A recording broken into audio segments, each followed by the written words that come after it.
দেখেন ম্যাডাম, আপনার সঙ্গে তো আমি একটা খারাপ ব্যবহার করেই ফেলেছি, সেটা তো আর ফিরবে না। চলেন আপনাকে কিছু খাওয়াই। খাওয়াই? আমি পাগল নাকি তোমার হাতের খাবো? তুমি যদি আমার খাবারে কিছু মিশিয়ে দাও, দিয়ে যদি অজ্ঞান করে দাও। না না বাবা, তোমার খাবার আমি খাবো না, তোমার চরিত্রই খারাপ। ম্যাডাম, এবার কিন্তু খারাপ হয়ে যাচ্ছে।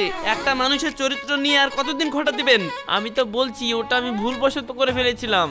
আরে বুদ্ধু, ওটা তো আমি জানি, ওটা তুমি ভুলবশত করেছিলে, তাই তো তোমাকে আমি ক্ষমা করে দিয়ে ভালোবেসে ফেলেছি।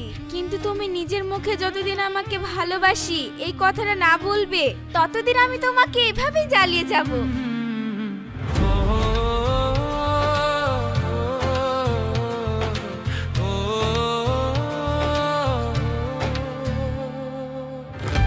কি ব্যাপার, এখানে দাঁড়ালে যে? ম্যাডাম, আমার টয়লেট পেয়েছে, আমি একটু টয়লেটে যাব। টয়লেট করবে তো এখানে টয়লেট কোথায় পাবে? ওতে কোনো সমস্যা নেই, আপনি একটু ওয়েট করুন তো।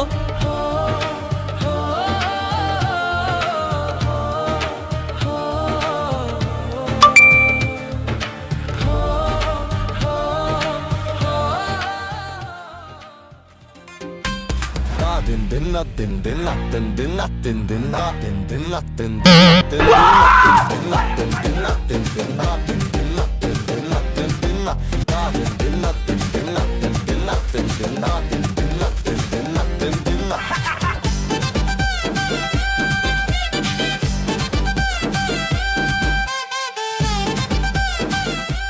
এতদিন আমি ভাবতাম যে না, তুমি আসলে ভুল করে আমার সাথে ছবিটা তুলেছিলে, কিন্তু আজ আমি শিওর হয়ে গেলাম যে তুমি আসলে একটা বদমাইশ ছেলে, তোমার ক্যারেক্টারই খারাপ।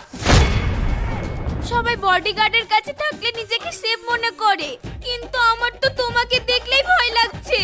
আমাকে দেখে ভয় লাগছে মানে? আমি আবার কি করলাম? তুমি আবার কি করলে মানে? তোমার তো আসলে চরিত্রই খারাপ। মোবাইলটা অন করো।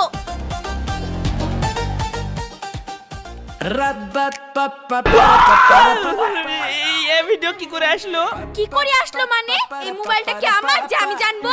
রাত দিন মনে হয় তুমি এইসব ভিডিও দেখো, তার জন্য এইসব ভিডিও পাঠাচ্ছে লোকে। এত উল্টো পাল্টা গ্রুপে এইসব কেন তোমাদেরকে সেন্ড করতে হয়? ম্যাডাম, আমার বন্ধু উল্টোপাল্টা ভিডিও পাঠিয়েছে আমি মানছি, কিন্তু আপনি কি এটা ঠিক করলেন? কারোর পারমিশন ছাড়া মোবাইলটা নাড়লেন, এটা কি ভদ্র মানুষের পরিচয় হলো? জানেন না, কারোর পারমিশন ছাড়া কারোর মোবাইলে হাত দিতে হয় না। মোবাইলটা না নাড়লে তো আপনার এই ক্যারেক্টারটা বুঝতে পারতাম না। দেখেন ম্যাডাম, ভুলবশত হয়তো আমার বন্ধু এই ভিডিওটা পাঠিয়ে দিয়েছে। হয়েছে হয়েছে, আরো তো সাফাই দিতে হবে না। চলুন, আপনার যে চরিত্র খারাপ ওটা আমি সন্দেহ করতাম, আজকে আমি কনফার্ম হয়ে গেলাম। শালা হোয়াটসঅ্যাপ কিছুই রাখবো না। Papaga sadani, pama paga mare sa, pamare sagani, pama paga mapa. যতই এই অ্যাপ আনস্টল করো, নিজের ভেতরের মানসিকতাটাকে তো আনস্টল করতে পারছো না। আসলে তোমার চরিত্রই খারাপ। ঠিক আছে ম্যাডাম, আপনার যা বলার তাই বলেন।